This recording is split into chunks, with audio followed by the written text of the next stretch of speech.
Well, welcome to today's program. My name is Pastor Jeff Short, and today we're going to be looking at recent statements by the former editor of Christianity Today, Mark Galli, and in which he called for the removal of the president based on the impeachment hearings. So we're going to talk about this today, and we're going to talk about why evangelicals should not politicize Christianity, should not politicize the gospel, should not interject politics into Christianity, and should, as much as possible, stay out of the political process.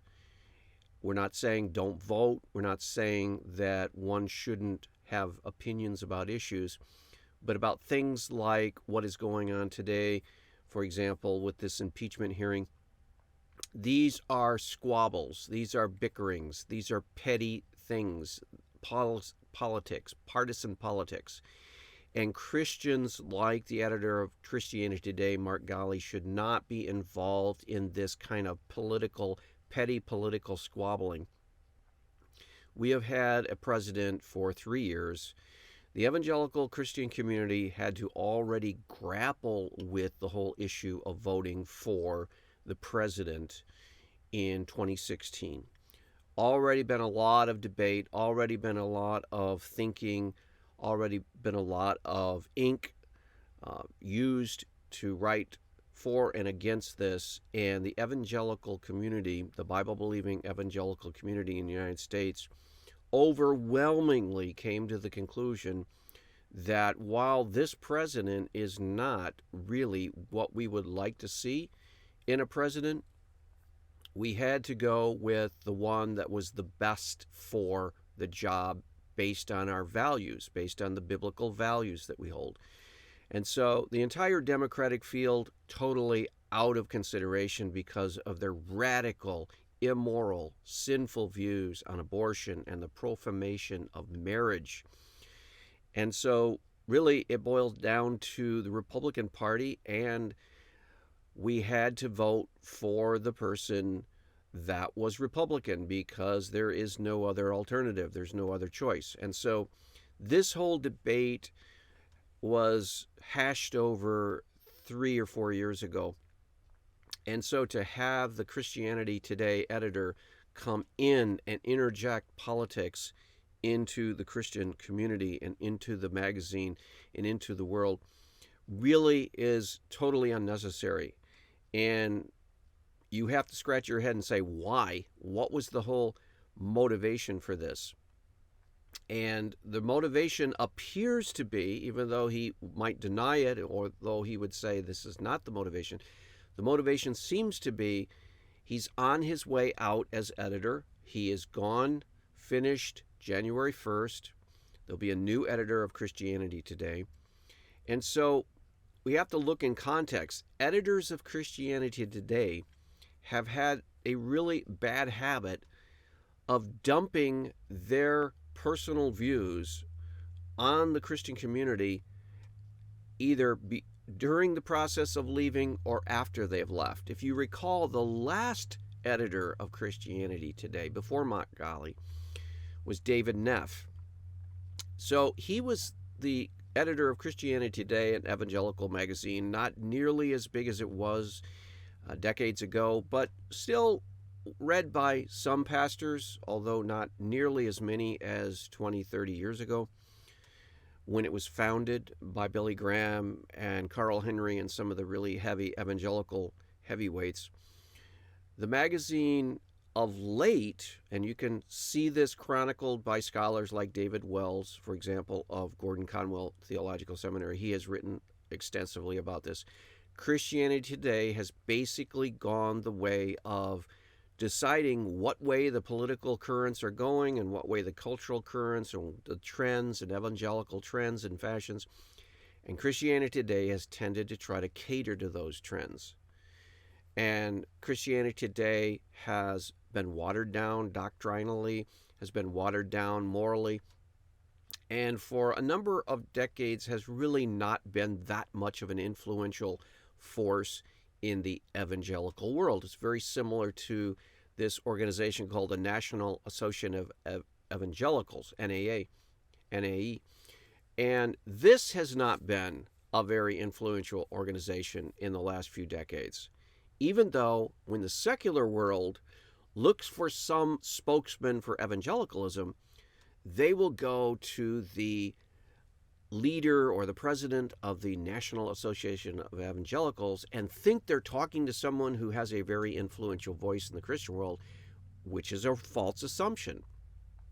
They recently interviewed Leif Anderson, and who is the current president of NAE, and they kept referring to him as an influential evangelical. He's actually not very influential anymore. So hardly anybody talks about the National Association of Evangelicals. Hardly anybody looks to them for leadership. And while some denominations and some churches are affiliated with them, there really isn't much of a wide influence of the leadership of the National Association of Evangelicals. Not like it used to be. Not like in the days of Billy Graham, Carl Henry, and some of the others. In the same way with Christianity Today magazine. I remember 30 years ago, it was a fairly substantial magazine back then. It was really somewhat influential. But now, today, in the last few decades, as Dr. David Wells of Gordon Conwell Theological Seminary has written about, it has waned and is now not very influential, especially in the light of the new media, the internet, and so forth. A lot of people tune into a lot more sources of information and debate, and there are a lot more opinion makers than you would find in Christianity Today. So the magazine itself is not a very influential magazine today, not like it was, and the editor is certainly not a very influential person. But you have to understand that the last editor of Christianity Today, David Neff, after he left, made this outrageous and preposterous declaration that he now is in favor of so-called gay marriage, which is a totally repudiating the evangelical Christian biblical worldview moral stand on the whole sin of homosexuality. So here you have a major editor of a Christian magazine, and after he leaves, he then decides to say that he's for gay marriage. Well, Mark Galli is not declaring that yet. We hope he doesn't ever, but now he's wanting to, on his parting shot, make a name, get on the talk shows, which he did. He made the rounds of Face the Nation and all the NBC, CNN interviewed him, and they're more than happy to talk to anyone who is talking about removing the president, because that's been their agenda all along. The news media, the secular media, hate the president, and they don't want anything good from him, and they don't want anything good to happen to him.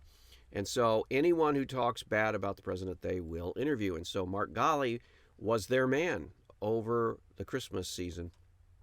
But let's read an article and interact with some of the talk that's going on here. And unfortunately, the news media has a new narrative that they want to try to push on the public, and especially the Christian world. And that narrative is that even though Bible-believing evangelicals voted overwhelmingly for the president in the last election, they're trying to push the narrative that a lot of evangelicals are trying to change their mind and they don't want him a second term and so on and so forth, which is really actually false. But I guess the news media figures it doesn't matter if it's true or false as long as people believe it's true, then they will tend to want to reflect what is being told them in the newspapers. So let's read a little bit. It says, is Trump losing support among evangelicals? Christianity Today, a prominent evangelical magazine, and published an editorial last week arguing that President Trump should be removed from office.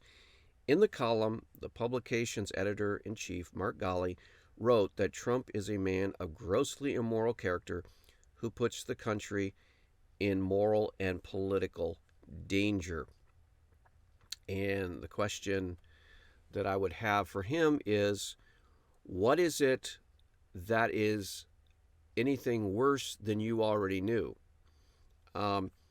We don't vote for politicians because they're such nice guys. We vote for them because they support our values politically. So if they're going to work against abortion, that's a plus. If they're going to not promote the LGBTQ immoral profanation of marriage, that's a plus. And so when you look at all of these other things, one's personal past history is not something that evangelicals held against the president. The editorial received harsh criticism from prominent evangelical leaders Franklin Graham, whose father, the late Reverend Billy Graham, founded Christianity Today, who accused the magazine of a totally partisan attack against Trump. Nearly 200 evangelical leaders signed a letter that accused Galli of impugning the spiritual integrity of their followers. An editor of one of Christianity Today's competitors, Christian Post, resigned over an editorial criticizing Galli that he said put the publication on Team Trump. So the criticism that Mark Galli received was just criticism, because here is a man who didn't need to interject himself into politics. He didn't need to interject the readers of Christianity Today into more politics. And in fact, he did just that for no really good reason. Now, for myself, I have not been following this whole impeachment thing. I haven't been talking about this impeachment thing. I don't want to talk about this, and I'm not going to talk about it today.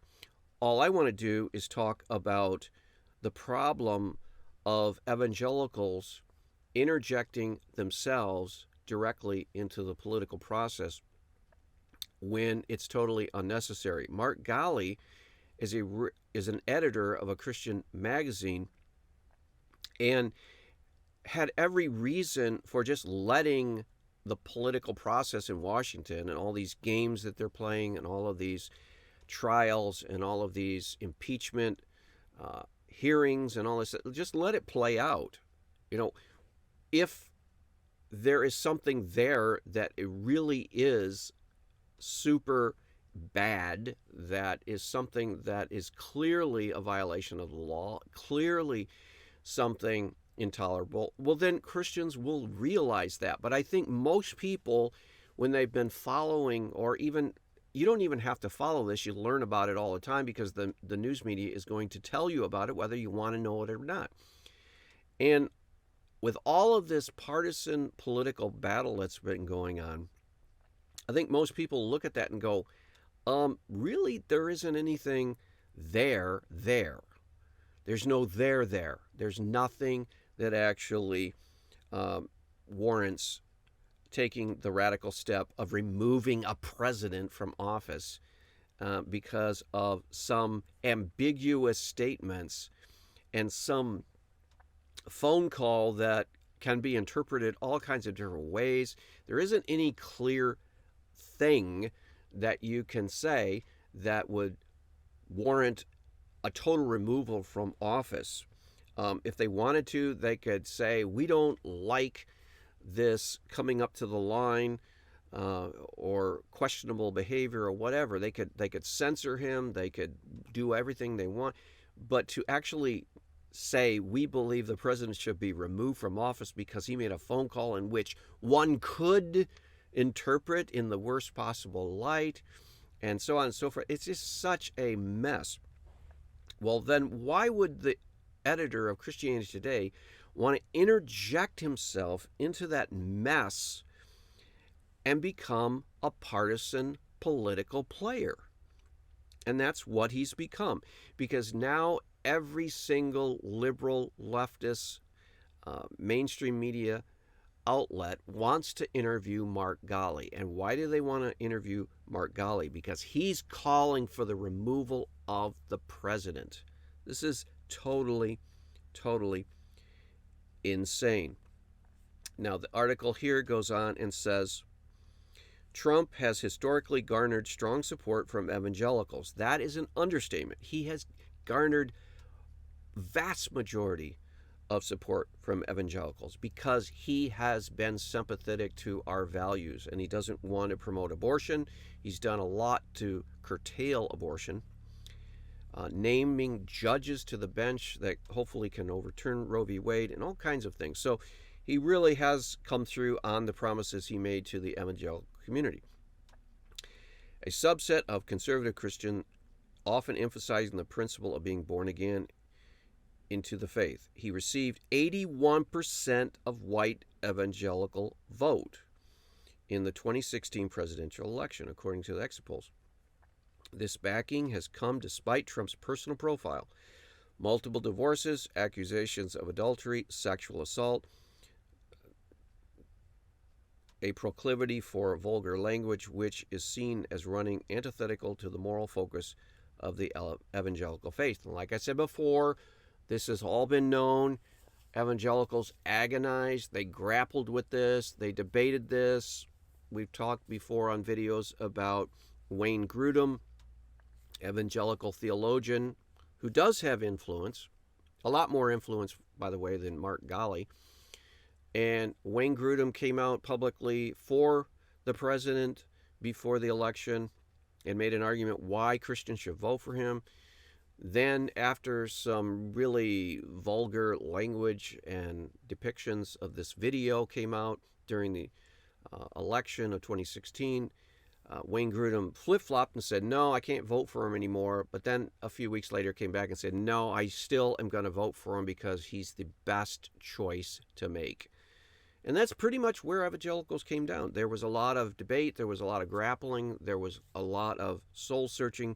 But in the end, biblical Christians, sincere, honest, wise, I believe, Christians came to the conclusion we do need to vote for this man because he has supported our values, political values. And even though we don't like his personal lifestyle and his own personal morality, we should vote for him. So they did. Excuse me. So that's water under the bridge.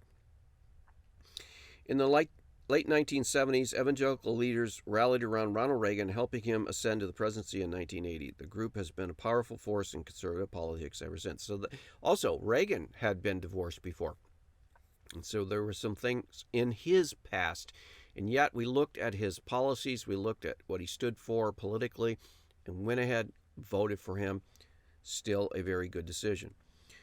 Why there's a debate. Some observers see that Christianity Today editorial is a sign that Trump's grip on evangelicals may be slipping. The magazine's editors reported receiving countless messages from readers who no longer feel alone in their reluctance to support their president. Okay, so this is the narrative that the news media wanted to push, and this is what they're trying to convince people is the new reality, that evangelicals are leaving Trump. They don't want him anymore. That's the narrative. That's a false narrative, but they're trying to push it. Other recent indicators add to the narrative. Influential evangelist Pat Robertson criticized Trump's decision to allow Turkey to invade part of North Syria in October. That's fine. We criticize. Evangelicals criticize Trump. I criticize Trump in some instances. Criticism does not mean you're not going to support him in a re-election. It means that you don't believe in everything he's doing is right or good. But you can disagree and still not call for his oust. A recent Fox News poll found that 28% of white evangelicals believe the president should be impeached and removed from office. So that would mean 75% of white evangelicals believe that he shouldn't. So that's pretty much in line with his support that he received during 2016. While it's unlikely conservative Christians would vote for a Democrat in 2020, muted enthusiasm for Trump could prompt some members of his crucial voting bloc to stay home on election day, some argue. And that's what the news media would love to happen. So that's why they're pushing that narrative.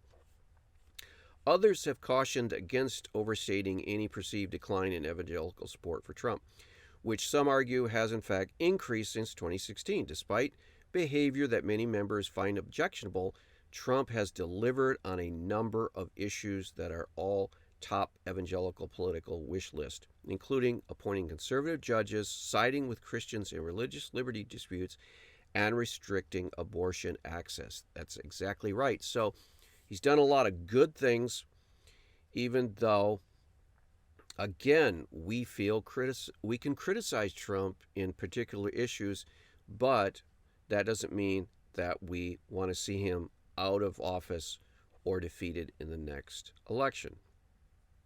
What's next? The president's re-election campaign announced the creation of the Evangelicals for Trump coalition late last week.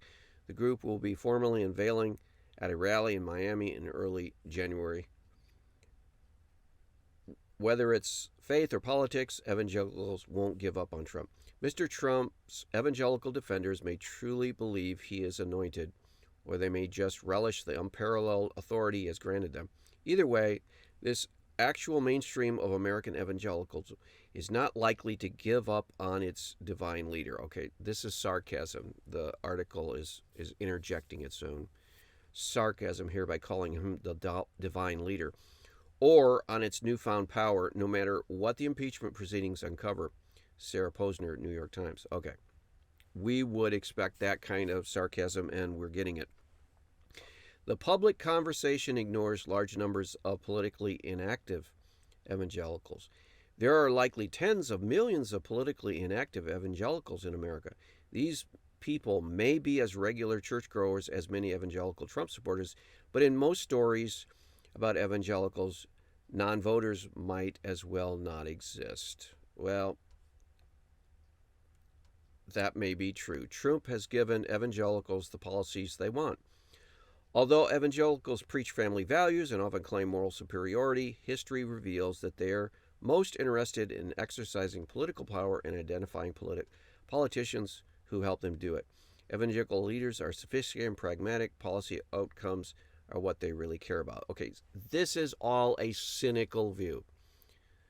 This is all a political view. In other words, these secular people can't understand Christians without a political lens in front of their eyes. Everything is politics for these secular journalists. And so they don't understand why Christians would promote someone who wants to, do away with abortion. We don't want babies killed in our country. It's really clear. We don't want power.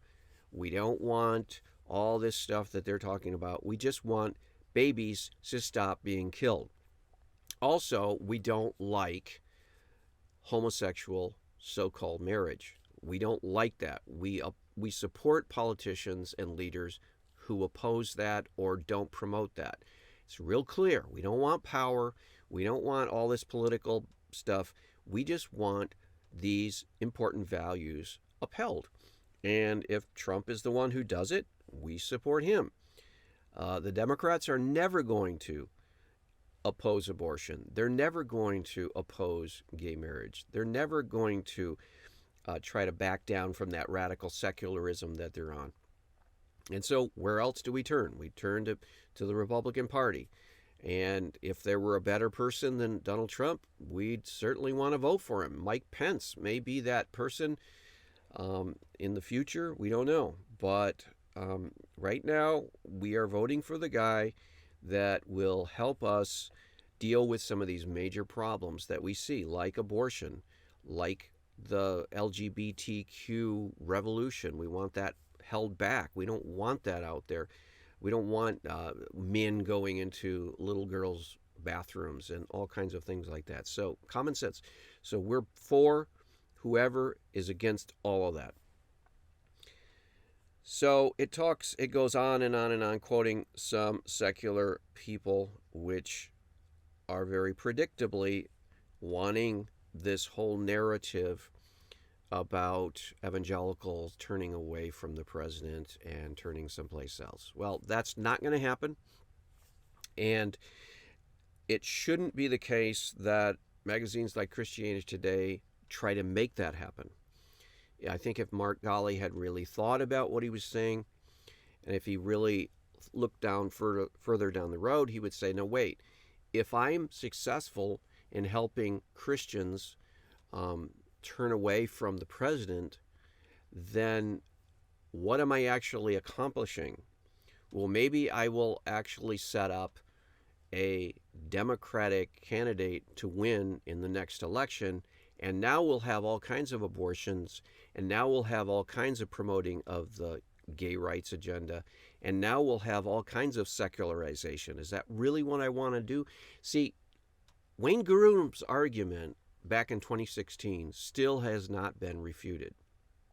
He made a strong argument. If you haven't seen that, Google Wayne Grudem 2016 Trump vote and come up with some articles on Wayne Grudem, Christian theologian, why Christians should vote for Trump in 2016. The same reasons he outlined in 2016 apply to 2020. You may not like them, you may not like his conclusion, but you can't refute that conclusion. And I would just say to people, if you're wanting the president to be removed, what is it that you want to put in his place? What is it that you want as far as leadership in Washington? For the last 2 or 3 years, we've had this obstacle, this roadblock, this sort of blocking. The president has blocked the liberal, progressive, secular, immoral agenda of Obama 8 years. Obama was president for 8 years. We had the worst secularization. We had gay marriage come in during that time. We had all kinds of progressivist, leftivist, socialist, deficit spending, the kind of atheism and secularism that you see in Europe, and that was coming down the road. In 2016, we threw a roadblock in front of that, and it's successfully blocking a lot of that stuff so far. So that roadblock, we may not like that roadblock. That roadblock may be even detestable to us, but that roadblock is accomplishing something and has accomplished something for the last 2 or 3 years. And so maybe if we can get that roadblock to stay there, and these leftist, socialist, progressive, atheistic, secularized, pro-abortion, pro-gay forces can be held back another 4 years, that would be an accomplishment. And so for Mark Galli, the evangelical Bible-believing Christian, to want to change that, he really hasn't thought through what he's saying. And we need to really pray that this roadblock that we've set up in 2016 can stay there and at least give us a little more time. And perhaps God might even send a revival in the meantime to actually change the spiritual hearts of our nation. Because if we have a secular candidate who wins and carries on more of the Obama mandate, we are going to see some very dark days ahead. So let's pray that that doesn't happen and that our 2016 obstacle roadblock that we set in place can be maintained for another 4 years. This is Pastor Jeff Short. We'll see you next week on another edition